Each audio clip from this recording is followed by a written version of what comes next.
Bueno, en este día me tocó compartir y aunque usted normalmente me ve aquí, pero estoy nervioso. No, no es la misma. Es el mismo lugar, pero no es la misma. Pero Dios va a hacer algo en este día. ¿Cuántos lo creen? Sé y estuve orando mucho, pidiéndole a Dios que fuera Él que dirigiera su palabra de la manera más limpia. Eso le pedí al Señor, le decía: Dios, te pido que tú el día de este fin de semana pueda exponer tu palabra, pero sea lo más limpia que se pueda. ¿Sabe una cosa? Un día me pasó algo. Hubo un tiempo cuando pues yo llegué a Cristo, empecé a convivir con muchas personas que se convirtieron mis amigos y mis hermanos. Y hubo un tiempo que algunos de ellos, otros todavía seguimos sirviendo y que yo espero que sigamos así. Pero muchos de ellos se empezaron a alejar del camino del Señor. Y sabe algo, en ese tiempo yo estaba muy triste. Pues cómo no, ¿verdad? Pero ¿sabe por qué? Fueron personas que fueron una guía para tener yo un crecimiento en el Señor, y mis ojos de alguna forma estaban puestos en ellos porque me encaminaron en esto. Y en todo ese tiempo la verdad es que yo estaba, pues no lo podía creer, totalmente, lo voy a decir así, destrozado, porque decía, era como, voy a tratar de decirlo así, era como si una parte de mí se estuviera desprendiendo, pues sí me explico. Y estaba apartándose de mí, esa parte me estaba fuertemente, mi corazón estaba triste. Y en un buen lapso de tiempo estuve en mis tiempos de intimidad con el Señor, la verdad, y aún no en tiempos de intimidad, yo se me salían las lágrimas, yo lloraba, oraba por ellos y le decía: Señor, ¿cómo es posible? Tráelos, que se puedan dar cuenta de que esa parte yo no la podía creer. Y le comparto esto con mucho respeto ante ellos, aunque usted no sabe de quién estoy hablando tal vez, pero yo creo que el Señor los va a volver a traer, así como a muchos que a lo mejor usted los ha conocido y han decidido apartarse, pero el Señor tiene cuidado de ellos. Pero ¿por qué le comento esto? Porque yo tuve una experiencia como nunca antes la había tenido hace tiempo, hace algunos años. Y yo estaba en un tiempo de intimidad con el Señor, y estaba con mi guitarra y estaba hablando, estaba llorando. Yo estaba totalmente quebrantado, llorando y moqueando a más no poder. ¿A quién le ha pasado? Le digo algo, necesitamos llegar al momento donde eso que pasa en la intimidad, es un pequeño paréntesis, necesitamos llegar a ese punto donde eso que pasa en la intimidad con usted y conmigo, allá donde nadie nos ve, debe llegar a un punto donde eso suceda aquí. ¿Cuántos lo entendemos? Porque adoramos como iglesia, pero aún tenemos ciertas paradigmas, tenemos ciertas cosas donde decimos: no, hasta aquí, ya no puedo quebrantarme más, o no, pues es que como vengo cambiado, ya no puedo, hasta aquí. Pero yo creo que debe llegar el momento donde así, en el lugar donde nadie nos ve más que el Señor y estamos buscándole, eso debe pasar aquí. ¿Cuántos estarían dispuestos algún día que eso pasara? Y le digo algo, estaba llorando y estaba orando al mismo tiempo, de esos entre suspiros y suspiros, y yo le decía al Señor que le pedía por ellos, que los trajera, que cómo era posible y todo. Y pasó algo bien, bien fuerte, porque en medio de eso, Dios, con una voz audible, le digo, en lo personal yo nunca había experimentado eso, a lo mejor usted sí, pero claramente yo sentí que Dios me dijo: ten cuidado, porque si no te determinas, muy pronto tú tampoco vas a estar aquí. Y fue como una sacudida en ese momento, y pues más seguí llorando y diciéndole a Dios. Pero en ese momento mi oración cambió y empecé a decirle: Señor, no permitas que me aparte de ti. Y empecé a decirle: perdóname por esto, perdóname por esto. Y empecé en ese tiempo con el Señor a decirle, pero en ese momento entendí. ¿Y sabe qué? Y le decía ahorita, con mucho respeto lo digo, de quienes se han ido, Dios tiene cuidado de ellos. Ellos conocen, y me refiero a quien sea que se ha apartado del camino del Señor. Pero en ese momento yo sentí como si Dios me hubiera abierto los ojos, en el sentido de decir: es que tú no estás aquí por ellos, tú no estás aquí por ninguna otra cosa, estás aquí porque yo te he traído. Y en ese momento es como si me hubiera asentado, y ahí fue donde yo dije: decido seguir al Señor por siempre. Pero le digo algo, eso lo dije, pero desde esa vez estoy luchando para permanecer, al igual que usted. Sí, porque pues no nada más es de decirlo, es de trabajar por eso, que se pueda hacer realmente. Pero le comparto esto porque hay un versículo que usted y yo conocemos, y si me lo puedes dar por favor, es Job 22:28.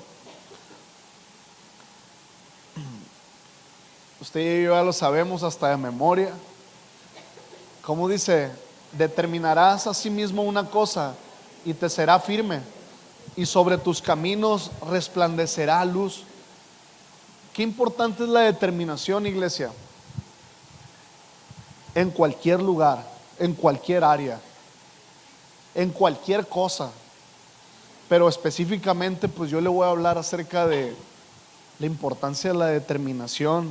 No es el nombre de la enseñanza ni nada, pero qué importante es la determinación en un seguidor de Cristo, en un servidor de Cristo, en un siervo de Cristo.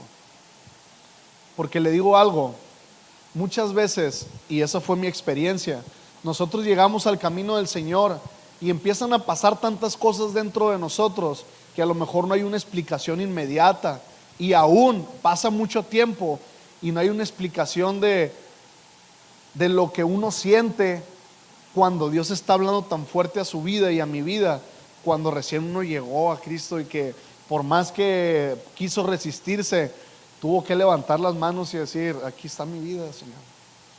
¿Cuántos están de acuerdo conmigo? Y a lo mejor no hay algo de una forma como explicarlo, pero ¿qué pasa? En eso que empieza uno a sentir, se enciende un fuego dentro de nosotros. Se enciende un fuego que nuestro deseo es servir, empezar a hacer cosas, y no fallamos a la célula, a la tribu, a todas esas cosas uno está metido. Pero llega un punto donde empiezan los trancazos y empiezan los tiempos donde somos probados, empiezan los tiempos que usted ya conoce. Y si no hay determinación, ¿sabe qué va a pasar? Nos terminamos apartando. Pero la determinación nos lleva a tomar una decisión tan firme. Yo le voy a decir algo, yo estaba buscando conceptos acerca de la determinación, y cuando lo estaba haciendo ya había anotado 3 conceptos, que la RAE y después otro, y de repente entendía que Dios me decía: ¿qué más concepto más claro quieres que que el mismo versículo te está diciendo? Que la determinación es tomar una decisión y que te sea firme. ¿Cuántos lo entendemos? Entonces, no le voy a presentar ningún concepto más que la misma palabra de acerca de lo que es la determinación. Entonces, eso fue lo que me pasó a mi iglesia. En ese tiempo, en esa experiencia que tuve, yo caí en cuenta que yo había llegado al camino del Señor y empecé a servir y empecé a hacer cosas y haciendo todo, pero llegó un momento donde Dios habló a mi vida y me dijo: haz un alto. Sí, está bien, o sea, me has servido y lo has hecho, pero no has tomado la determinación de servirme y de seguirme por siempre. ¿Sí me explico? Y muchas veces, pues esta es una carrera eterna. Esta es una carrera que no termina en 4 años o 5 años o 7 años como una carrera que usted y yo conocemos. No es una maestría de tiempo, es una carrera de toda la vida aquí, que se complementa con lo eterno. ¿Está de acuerdo conmigo? Por lo tanto, pues usted y yo tenemos que tomar una determinación de decir: es que yo voy a seguir, pase lo que pase. Y me gustaría que leyéramos un versículo que es en Proverbios 18:1. Se lo comparto porque está muy sencillo, pero viera qué fuerte habló a mi vida este versículo en ese tiempo. ¿Cómo dice? 1, 2, 3.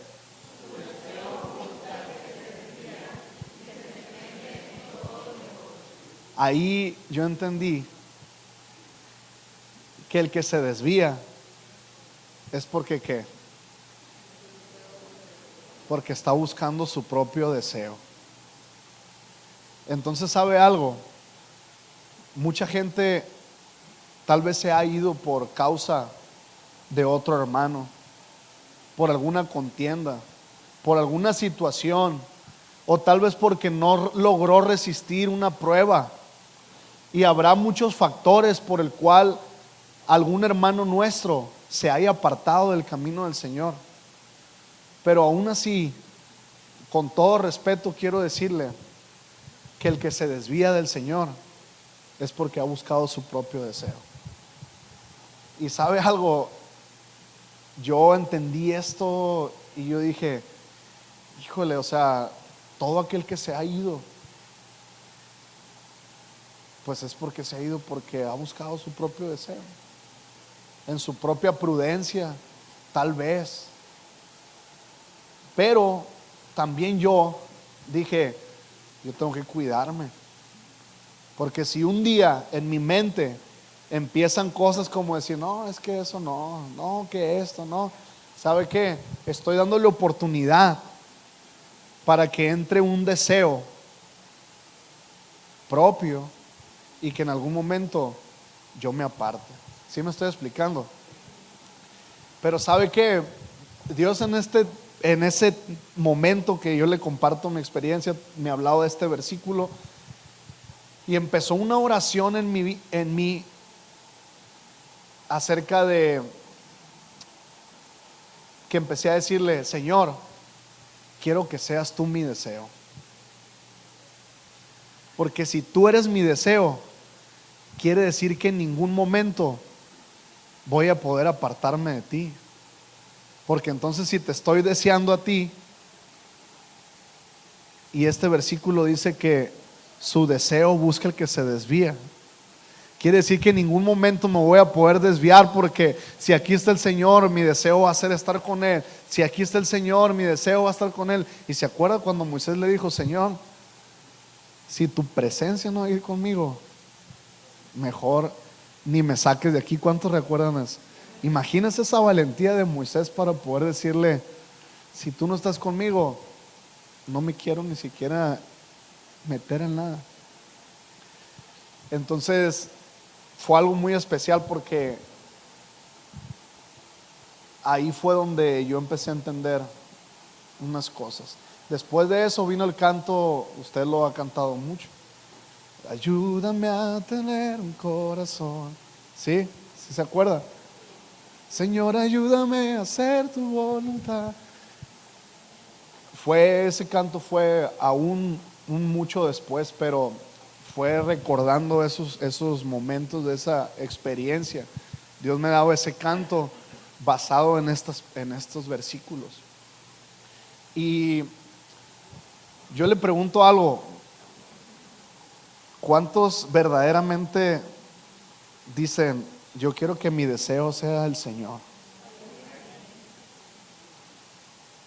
Yo creo que es importante. Yo le puse, soy muy malo para poner títulos y nombres a las canciones y a estos también. Pero cuando Dios me ha dado un canto, lo último que pongo es el nombre. Y a veces los nombres los terminan poniendo los mismos del equipo y todo eso. Pero yo le preguntaba al Señor que si qué era lo que había que compartir. Y es un tema bien sencillo, pero yo creo que es algo que Dios va a hablar fuertemente a nuestras vidas. Y ¿me puedes poner, Alan, por favor, el título de la enseñanza? ¿Cómo se llama? ¿Cómo se llama, iglesia? Corazón de siervo. Ahorita en la mañana le agregamos esa partecita de abajo. Ayer, mientras estábamos en el tiempo de adoración, yo sentía que Dios me decía, no solamente se llama corazón de siervo, se llama corazón de siervo con visión y entendimiento. Porque le digo algo, la determinación es tan importante que eso es lo que nos hace mantenernos sobre lo que ya decidimos. Entonces, no eres un siervo, iglesia, discúlpame por tutearlo, pero no es usted un siervo que nada más obedece o hace las cosas, sino que usted es un siervo. Dios quiere que seamos un siervo con visión y entendimiento, que todo lo que usted haga, usted sepa por qué lo está haciendo, que todo lo que usted decida hacer, lo haga porque sabe a dónde o qué se va a lograr con eso. ¿Sí lo entendemos? Por eso es que le puse ahí con visión y entendimiento. Y Dios quiere hablarnos acerca de cómo tener un corazón de siervo. Y yo quiero mencionarle algunas características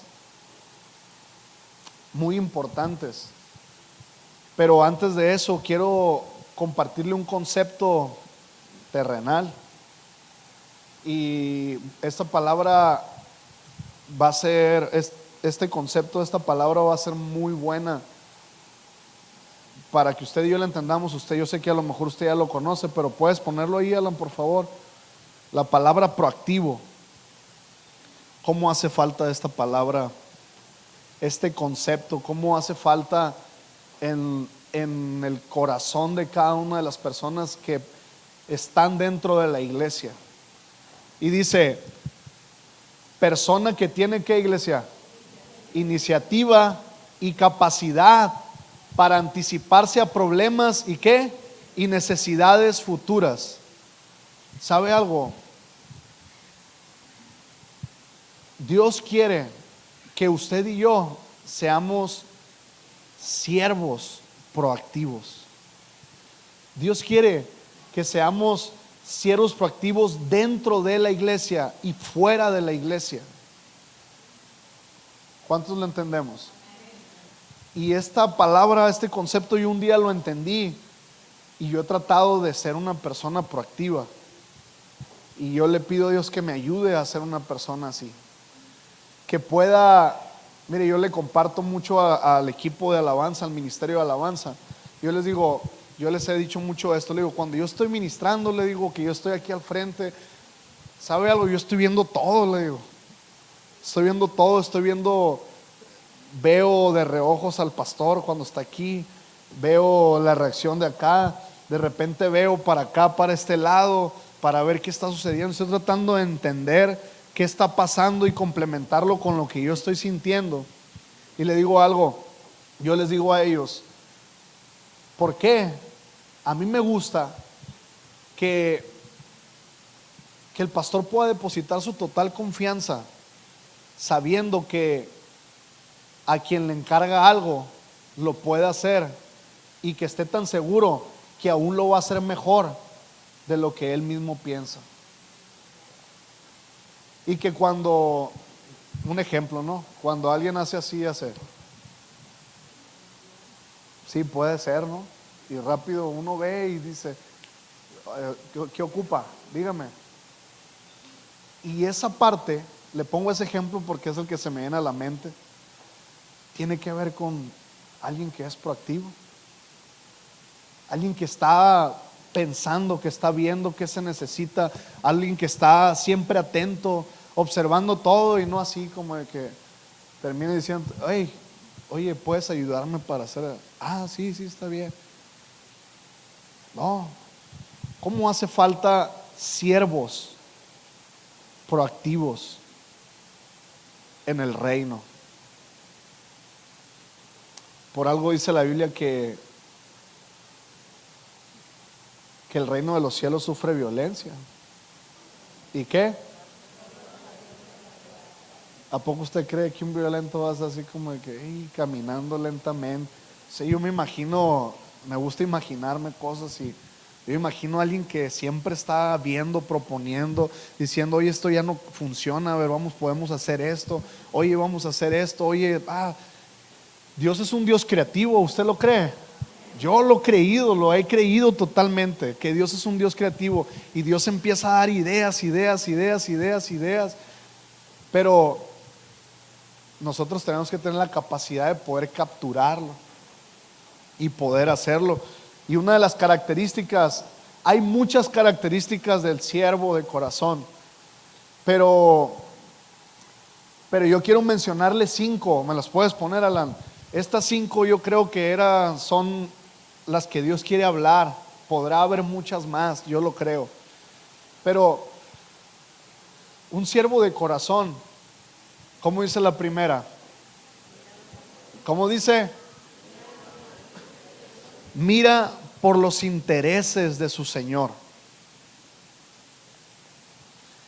Y la verdad es que en estos tiempos, le digo algo, la iglesia, cada vez el enemigo se está metiendo más, porque ya están descubriendo, porque la iglesia ya está entendiendo que la forma en como Dios quiere que trabajen es en unidad.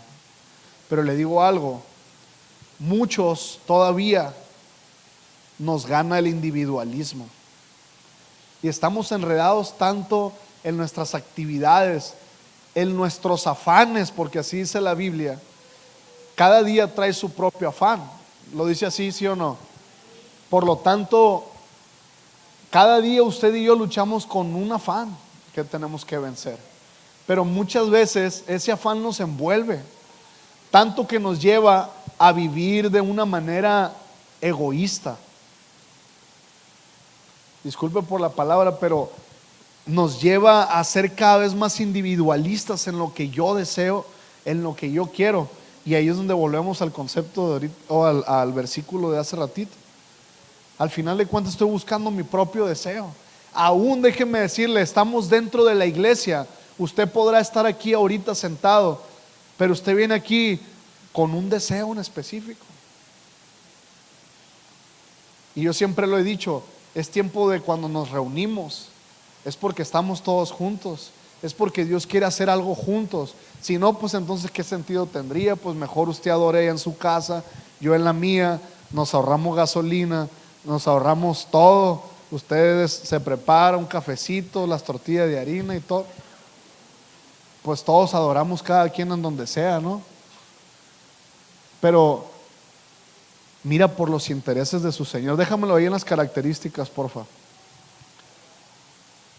Una característica es que mira por los intereses de su Señor.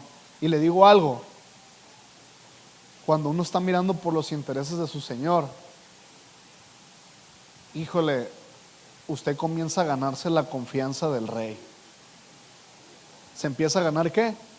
La confianza. ¿Dónde está nuestro pastor ahorita? ¿Qué tiene que andar haciendo allá? ¿Podrá haberse quedado aquí con nosotros? ¿Sí o no? ¿Sí o no? Pero, ¿qué está haciendo allá? Está viendo por los intereses de nuestro Dios. Y nos está poniendo ese ejemplo a usted y a mí, de que imagínense, pues cómo no ha de ser cansado. El otro día, hace 2 semanas, fuimos a Culiacán. La semana pasada nos tocó ir a administrar en Navojoa a otro equipo. Y regresa uno allá, y ¿cuánto hace uno de aquí a Navojoa o Culiacán? Y regresa todo cansado. Ahora imagínense en un viaje allá, donde se te voltea el horario. Pero le digo algo, nuestro pastor hace eso porque a él no le importa, él está viendo por los intereses de nuestro Dios. Otra de las características es que, a ver, quisiera que lo leyéramos juntos este número 2. 1, 2, 3.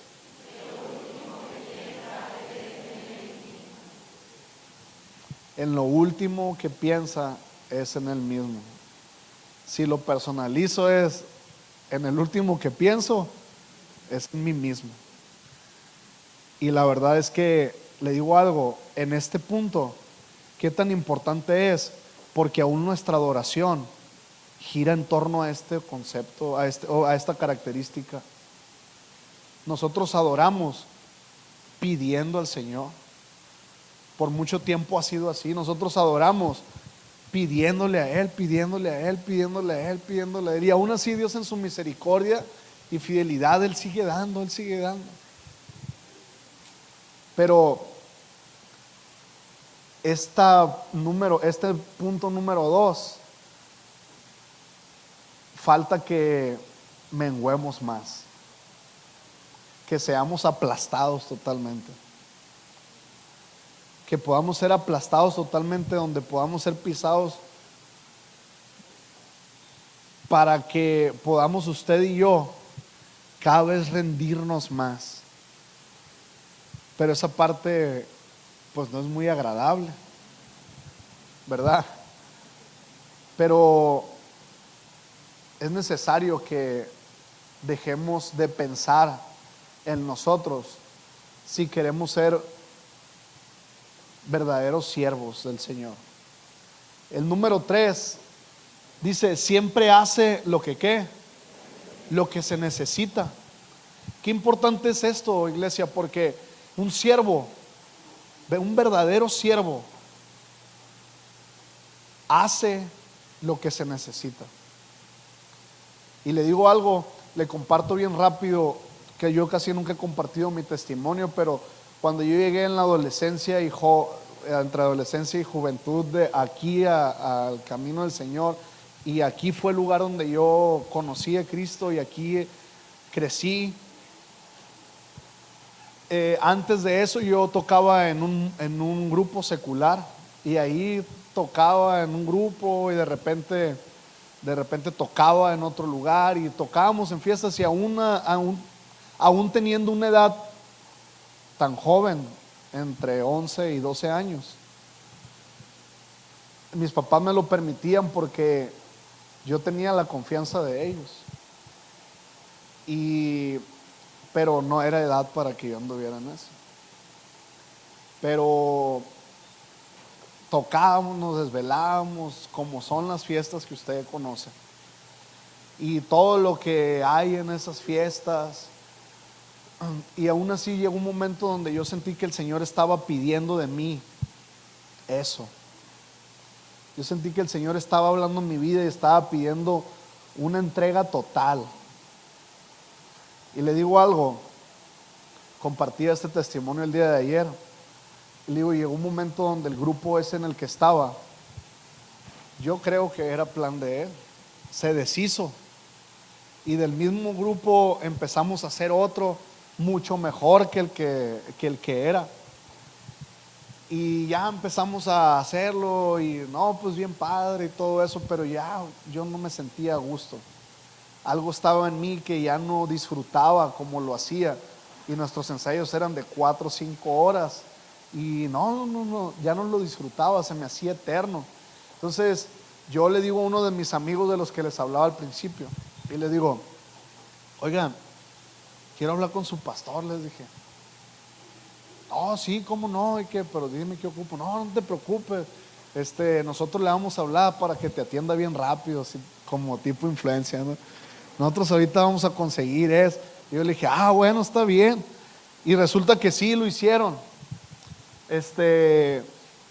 Me contactaron con él.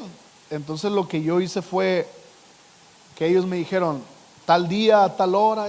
Entonces yo fui a la oficina, llegué con el pastor y me presenté y le dije, pastor, mucho gusto. Usted no me conoce a mí, le dije, pero estoy aquí, le dije, a lo mejor mis amigos ya le contaron, pero yo vengo aquí porque pues algo está pasando en mí. Y estábamos sentados, todavía no estaba el segundo piso en la oficina que usted ya conoce, era nada más una parte ahí al fondo. Y yo estaba ahí con él hablando y le empecé a platicar en mi vida, total de que yo no había recibido a Cristo en mi corazón, y ahí el pastor me presentó el plan de salvación. Antes hacía unos dibujitos, él presentaba el plan de salvación con unos dibujos. ¿A quién le tocó eso? Sí.